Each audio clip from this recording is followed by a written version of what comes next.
This film is about greed and the killing of snow leopards. It's about man's eternal desire to just get another bundle of dollars, whatever the cost. This is the 21st century, and it's business as usual for a trapped snow leopard in Central Asia, waiting to be picked up by the trader.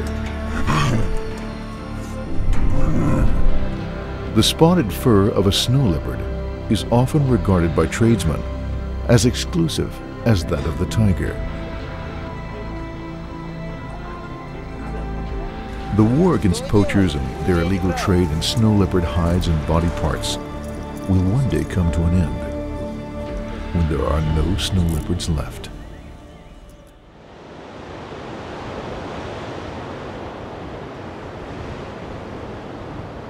Somewhere between 3,500 and 7,000 snow leopards exist in the wild. Most of these are found in China, Mongolia, and Kyrgyzstan. Together with Siberia, these countries represent some of the worst areas in illegal snow leopard trade. The root of the problem in illegal trading lies in our human nature: greed. But for the snow leopard, it's a matter of life and death. One might think that the snow leopard trade has traditional origins, from a time when there was an abundance of wildlife. But religions such as shamanism and Buddhism never taught their believers to kill big predatory animals like snow leopards or tigers. On the contrary, this was thought to bring bad luck.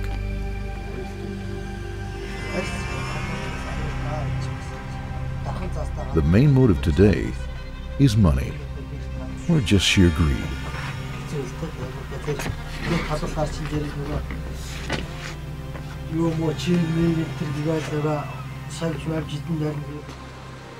Big cats have always fascinated hunters and emperors. Their fur has long been attractive as a hunting trophy or draped around the shoulders of powerful men as a symbol of wealth and status. For many women, a coat in imitation leopard fur would do just fine. Unfortunately, there are always those who are looking for the real thing.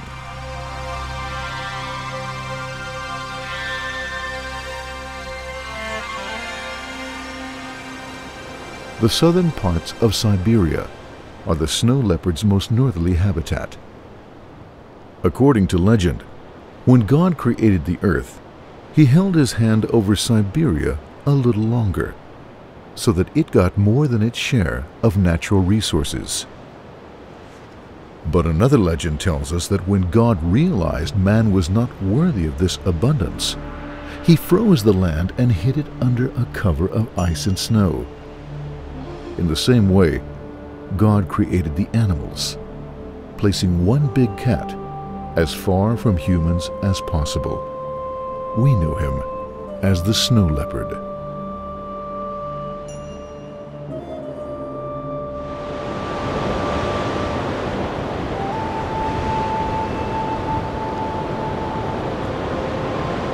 Explorers and settlers have called Siberia the country east of the sun. It has been said that only the migrating birds know where the Siberian taiga ends.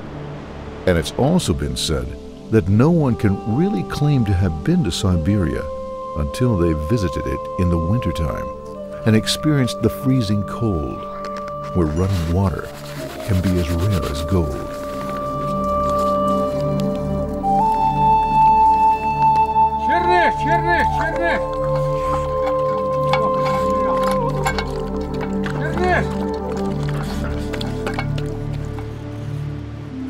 Siberia has been home to nomads for several thousand years, but it's still a virtually uninhabited country, with less than 7 people per square mile. Westerners have known Siberia for 500 years, since it was first opened to the fur trade, and an intense exploitation of its wild game began.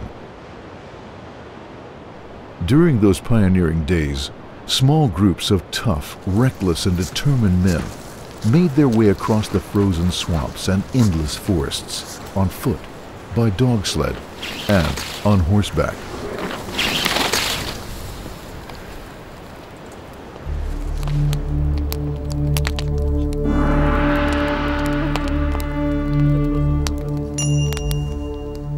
Often following the rivers, they explored vast tracts of the Siberian interior.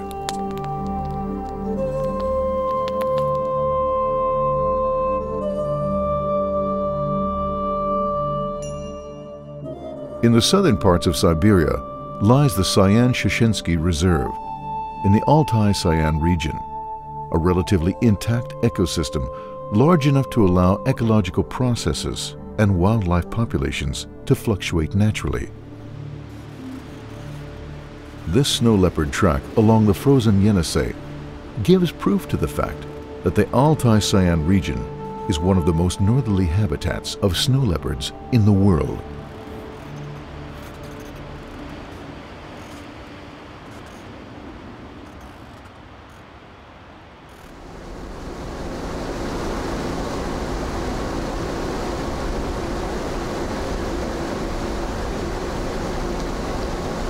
The Sayan-Shishensky Reserve is a very wild area and virtually unexploited, except for a man-made dam on the river Yenisei.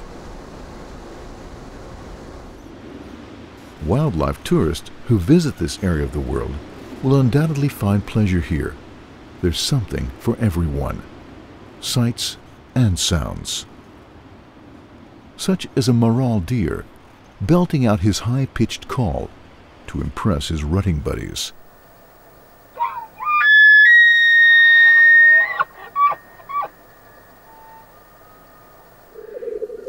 And a black grouse, also in the mood, trying to attract his girlfriends.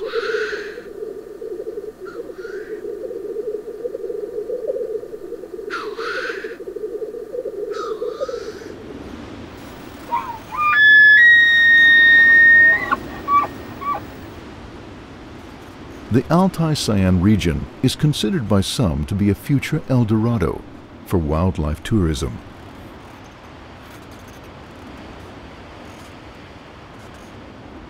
Virtually unknown today, the Sayan-Shishensky Reserve may be one of the most popular nature reserves of the future.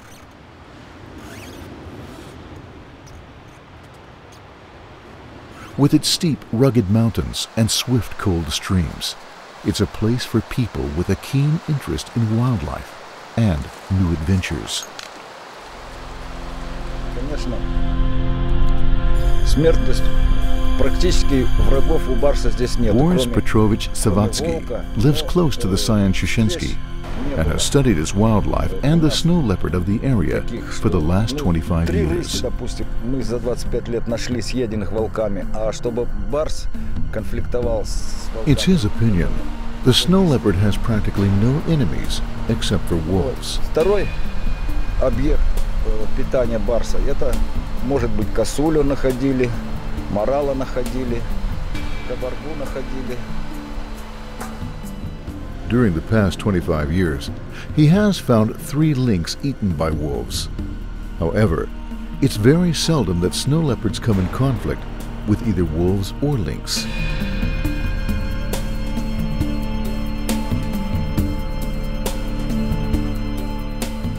Snow leopards mainly hunt ibex or steinbok, and sometimes maral and musk deer. There are plenty of areas in the Sayan-Shishensky where the ibex lick salt. The snow leopard knows these and catches ibex near them. Another favorite morsel of the snow leopard is the Altai ular, a common bird of these mountains. During the springtime when the snow leopard is in heat, she likes to eat rhododendron. No one knows why. Probably it stimulates her. In February last year, Mr. Savatsky found 3 excrements consisting of rhododendron leaves.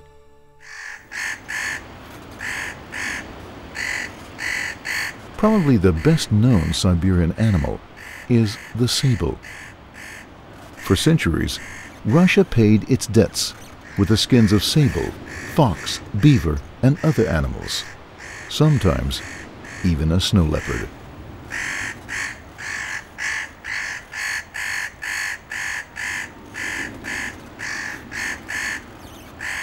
About 100 years ago, only a few pelts of sable and Arctic fox could buy 50 acres of land, a log cabin, 5 horses, 10 cows, and 20 sheep. With any luck, a man could strike it rich in a season. Even today, the skin of a single snow leopard can make a man wealthy. Unfortunately, the lack of jobs and money is an increasing problem in the Central Asian region. Many are attracted to the illegal trade in endangered animals because of the struggle to earn a living. Even some hotels try to sell snow leopard skins to visiting tourists.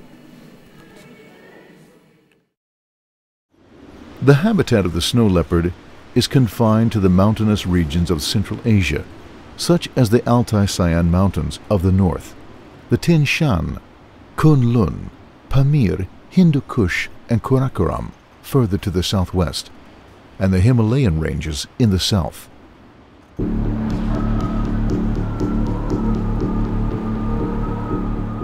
The snow leopard is like a ghost, difficult to spot and very rare.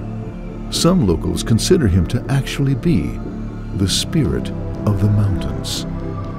To spot him, you must look for that small patch of fur or that small twitch of the tip of his tail behind a rock. Snow leopards leave scrapes, feces, and scent sprays where they live. This is how an otherwise solitary animal can stay in contact with others of its kind. Population density is estimated on the number of such traces found per kilometer in a line across a given area, as well as on the population density of the species it preys on. But the number of snow leopards is in fact difficult to estimate, since snow leopard terrain is rugged and researchers have to rely on indications of the animal rather than direct sightings.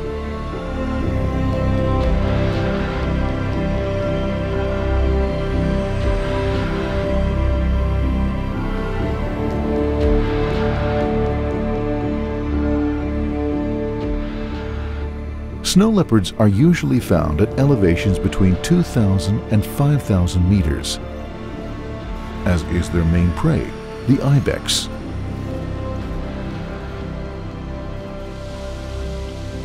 Another important prey is the musk deer.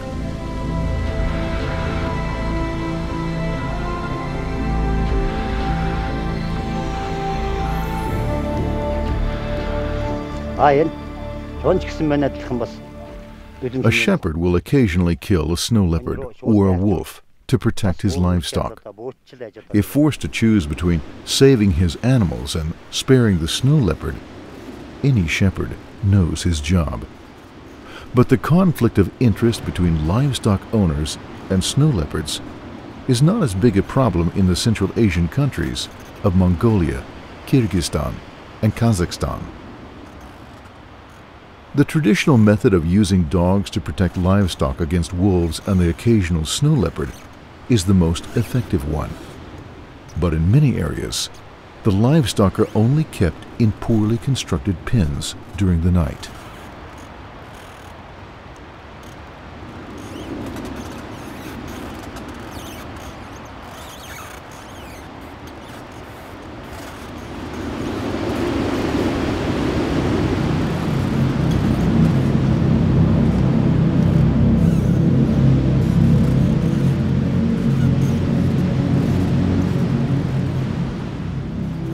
The greatest danger for the snow leopards is the same as it is for us: intense human population growth.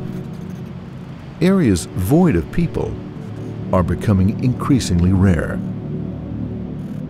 Overgrazing in areas with too much livestock reduces the numbers of wild animals that are the snow leopard's natural prey. Ibex sometimes feed in the same areas as sheep and cattle, but they prefer not to have them as neighbors, especially when domestic animals have overgrazed the land.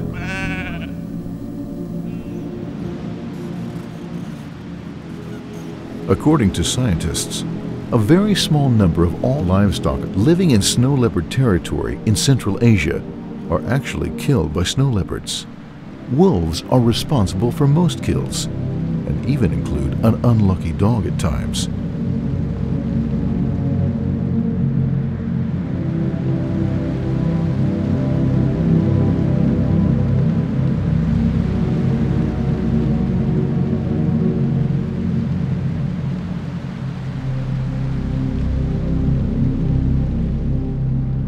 But wild animals are the wolf's chief prey.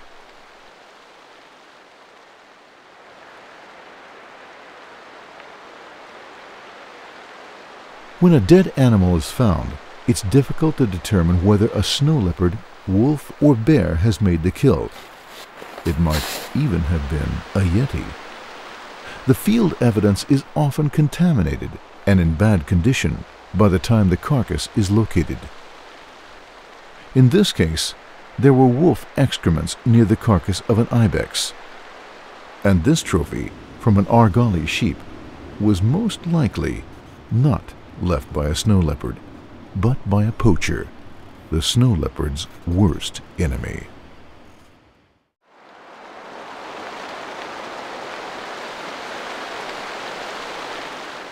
Efforts are being made to create more reserves for the snow leopard. One way of limiting overgrazing is to ban livestock within such areas. Just as important as the reserves are corridors or transboundary buffer zones that make it easier for snow leopards to pass between mountain areas, thus giving them a better chance to spread.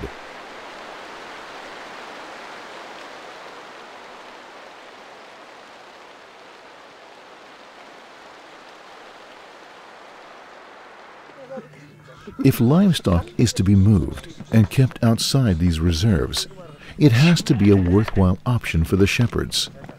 A shepherd and his family live very close to poverty in most countries home to snow leopards. So it's essential that these people be given a good reason to accept such arrangements. In a land this harsh, no one rides for free.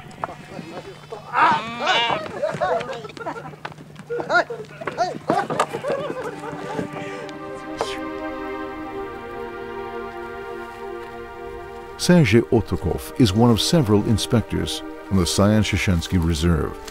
Always on the lookout for poachers, he is also a member of a special unit called Team Bars, whose sole purpose is to protect snow leopards against poachers.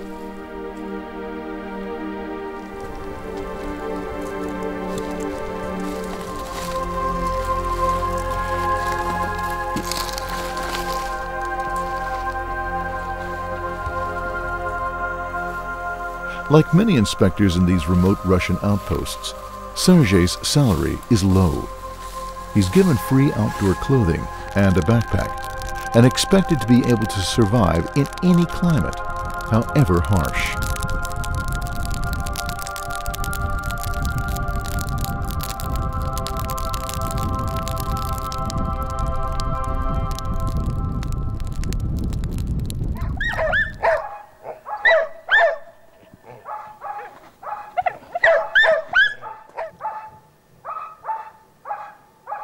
These southern parts of Siberia in the Altai-Sayan mountain region are a vast wilderness, where poaching is common, as in many other mountain areas around the world.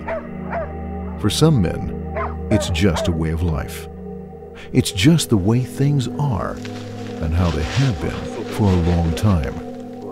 A steak from an ibex is good food for the family, and there are plenty of them in these mountains.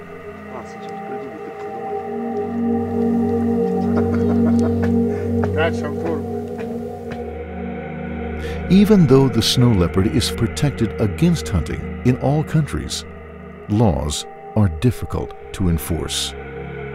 Snow leopards are killed illegally every year.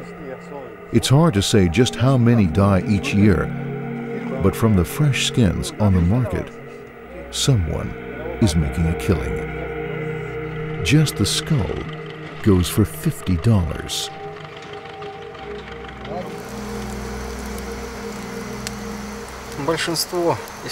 Sergei Otrokov of the Syan-Sheshinsky Reserve knows that most poachers come from the Tuva region bordering Mongolia. Trade in wildlife is often connected to the drug trade. During the 1990s, several of Sergei's colleagues disappeared in the mountains bordering the Tuva region. No bodies were ever found, but state officials in the Syan area strongly suspect drug traders, probably politically connected in the Tuva region.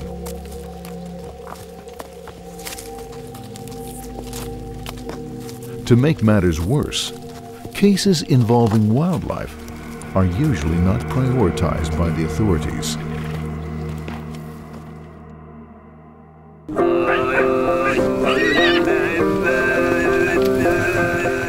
In the Middle Ages, the Great Silk Road passed from the eastern parts of Asia through the land of Tuva, today a part of Russia.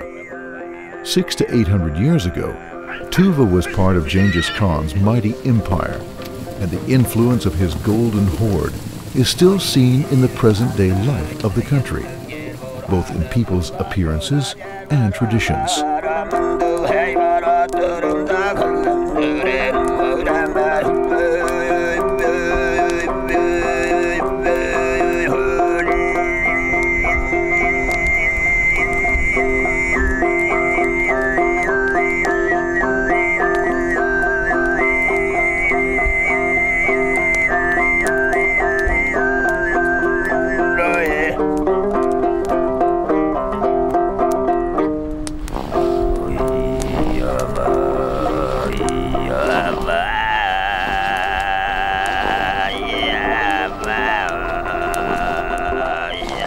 This is a region of the world where modern life seems to be held at bay.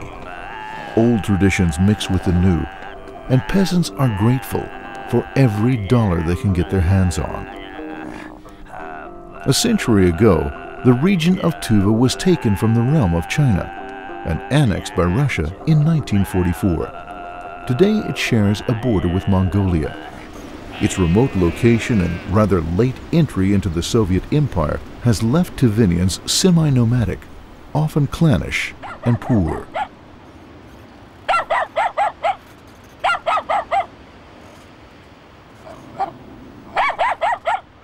The majority of the population have continued their traditional way of life, of horse and livestock breeding.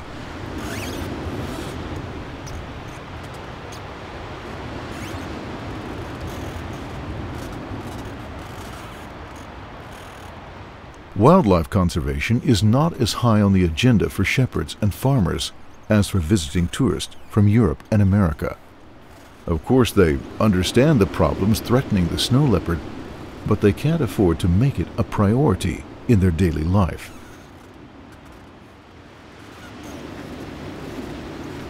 Their reality is making sure their animals are properly looked after. Protecting and caring for the herd and the family is a full-time job.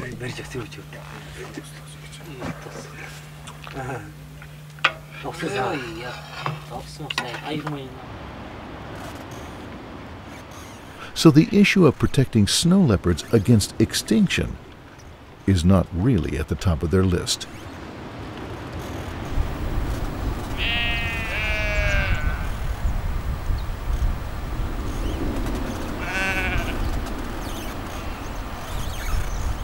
In these regions, a family could easily live on the sale of one skin for a very long time.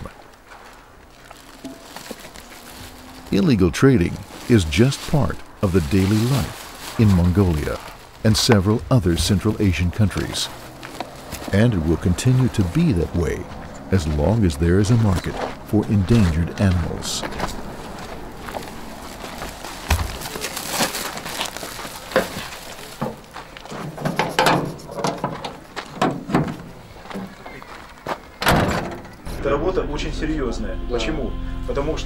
A poacher killed this snow leopard in the Mongolian mountains. He then sold the skin to a trader in Tuva. Later, it was transported to this house with the hopes of selling it to a man from Western Europe.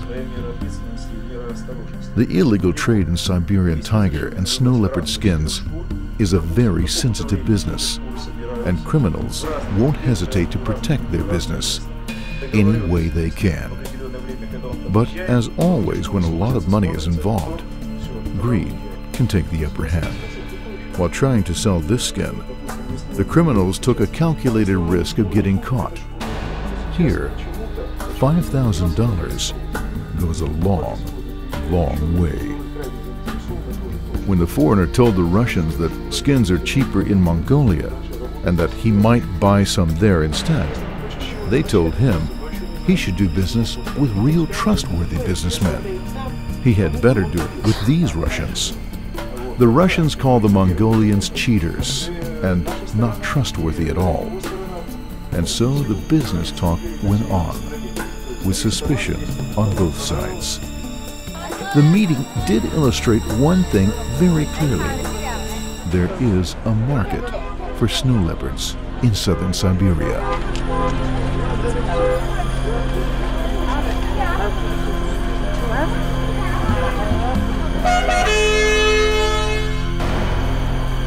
The skin of a snow leopard is normally much cheaper in Mongolia than in Siberia.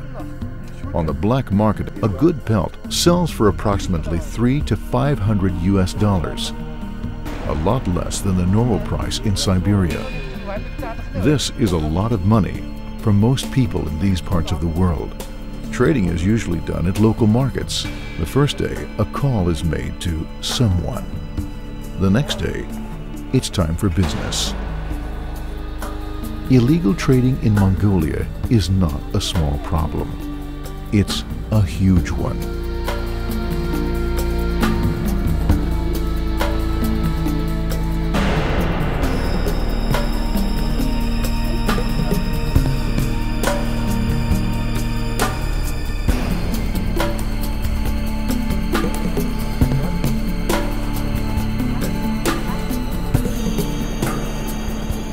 Most pelts from the Mongolian or Kyrgyzstan mountains wind up on the market in cities like Ulaanbaatar in Mongolia and Kashgar in western China.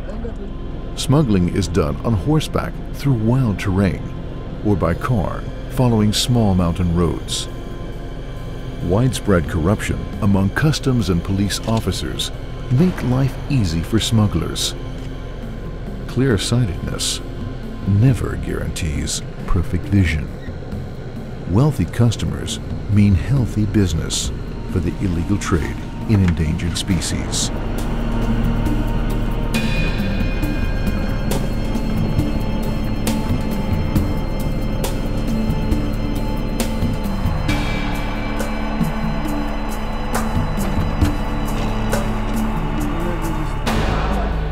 As late as the 1990s, trophy hunting was still practiced in Mongolia.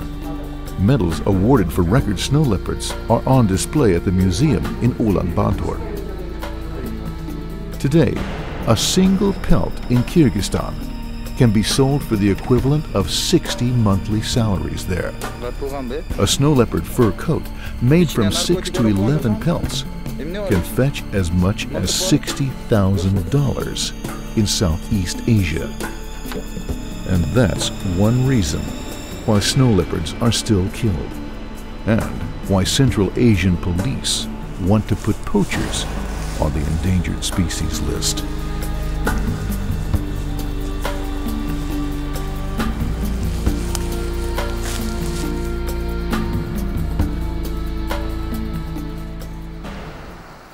Illegal trade in endangered animals is a reality.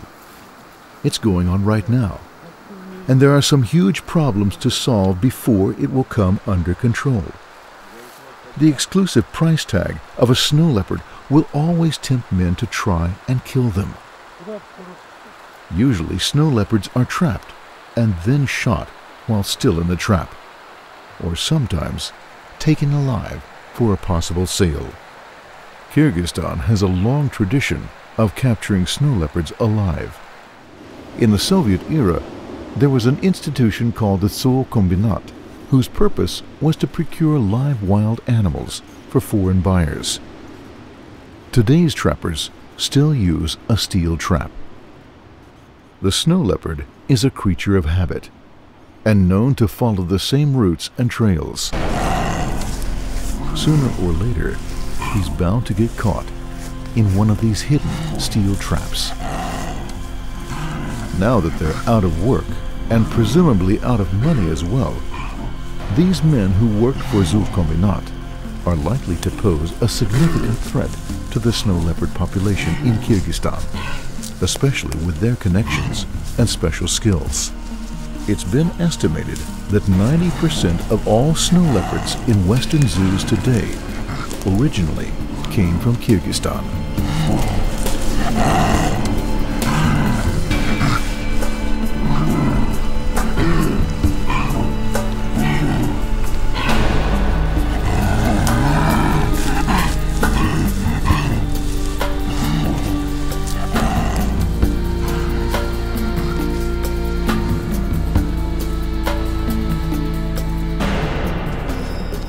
Bones and other parts from the bodies of snow leopards are sold in China for use in traditional Chinese medicine.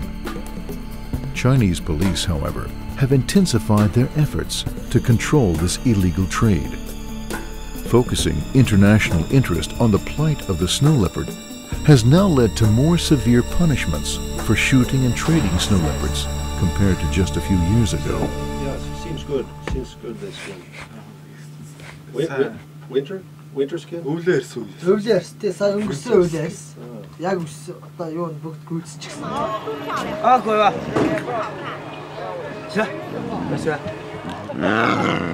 Chinese zoos, notorious for their treatment of all captive wildlife, constitute the same kind of unlimited market for live animals.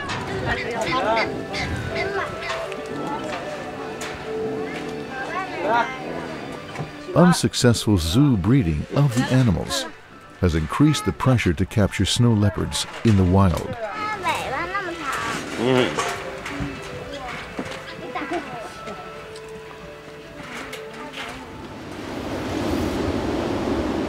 Authorities in Kazakhstan estimate that less than 1% of all illegal trade across its borders are stopped by enforcement agencies.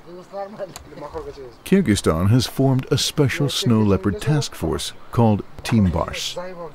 The same kind of force exists also in Siberia. Bars is Russian for snow leopard.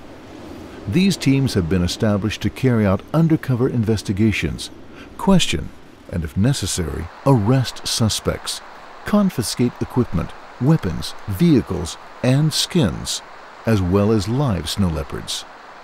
Kalmakov Roman works for Team Bars. This is one anti-poaching group that is posing a real challenge to organized crime involved in the illegal trade of endangered animals.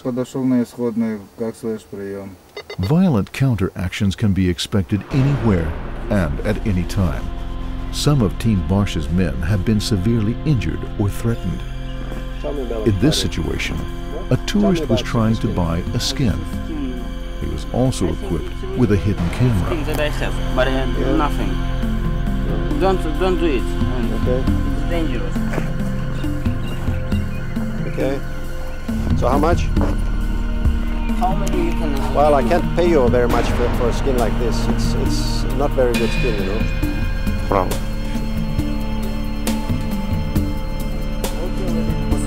As soon as someone lays money on the table, Kalmakov Roman and his partner will make the arrest. A little bit disappointed on the skin, but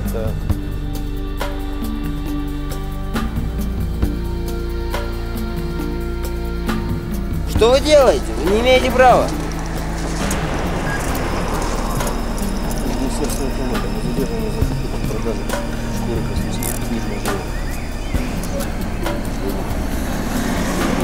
Почему? Пойдет. Все. Разговор не пойдет. Я вообще к этому делу не...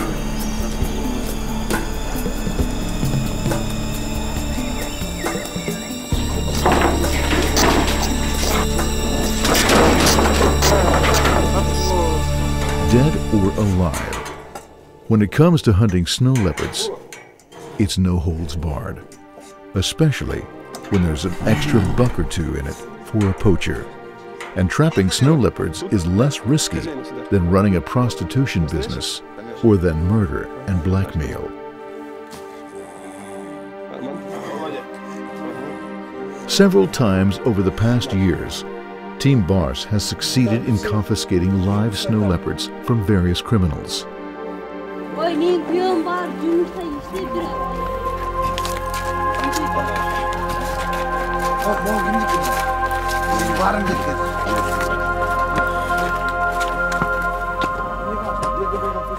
All of these captive cats have been kept under miserable conditions, sometimes for years. Often, the animals are three-legged, the result of a fourth paw amputated by poachers as it sat fast in the steel trap.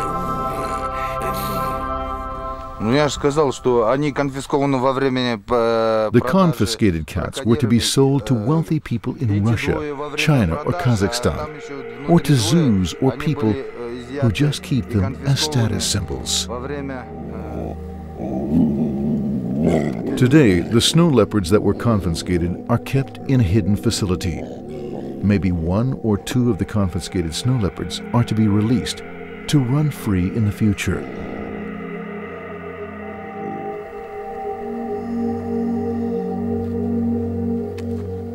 The work of Team Bars has been successful so far. Traders are afraid of being caught, so the business is very sensitive and may even be on the decrease.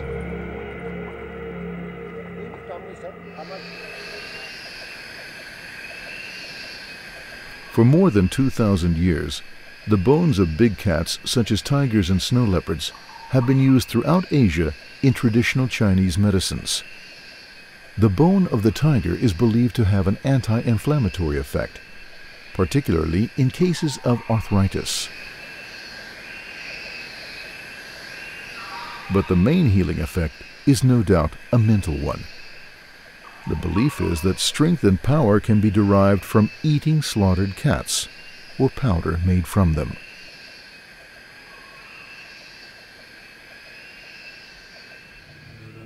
Although other parts of the animal are used to treat various ailments as well, the bones are still the most commonly used part. As tigers have become increasingly difficult to find, the market has turned to other big cats, such as snow leopards, as an alternative. Often, traditional Chinese medicine manufacturers list endangered species on their packaging for commercial reasons, even when the ingredients of these medicines do not, in fact, come from the animals shown on the labels. More often than not, the tiger bones listed on the packages are probably goat bones or something else. Scientists have actually proved that the bones of a rat living in the northern parts of China have exactly the same chemical substances as found in tiger's bones. However, much of the mystique and hopes of supernatural health and strength would probably be lost if people were told that a rat or goat could do the same for them as the bones of the mighty tiger or snow leopard.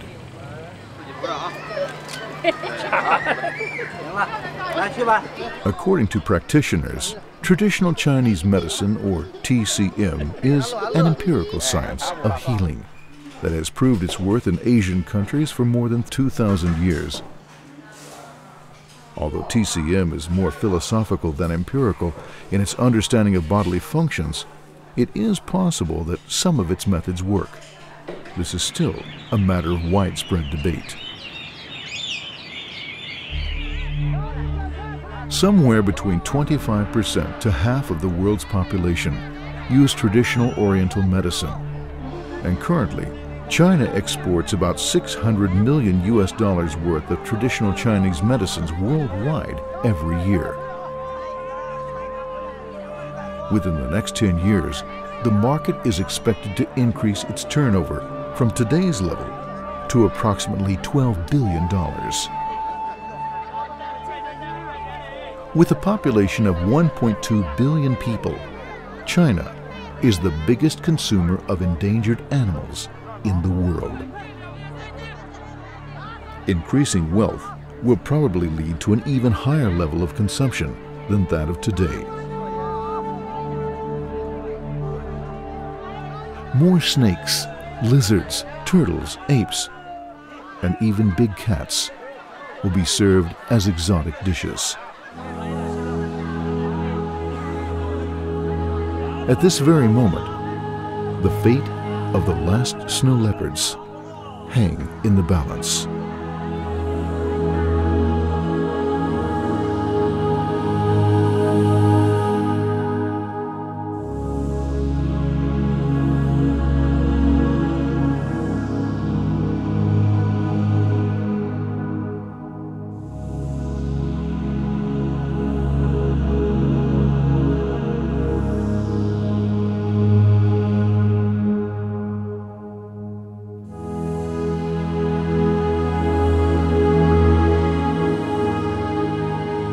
The continuing threat of extinction for these beautiful cats is like the sunset.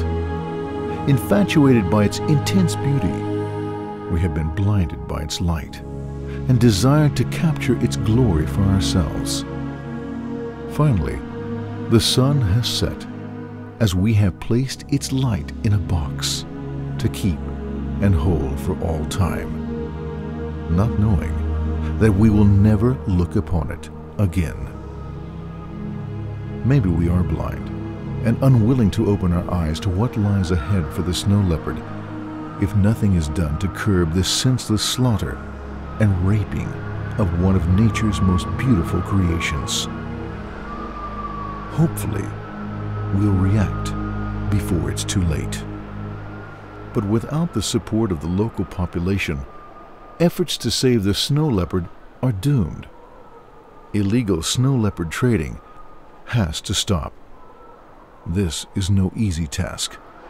When the mountains lose their last snow leopard, the last light of a beautiful sunset will die and be gone forever.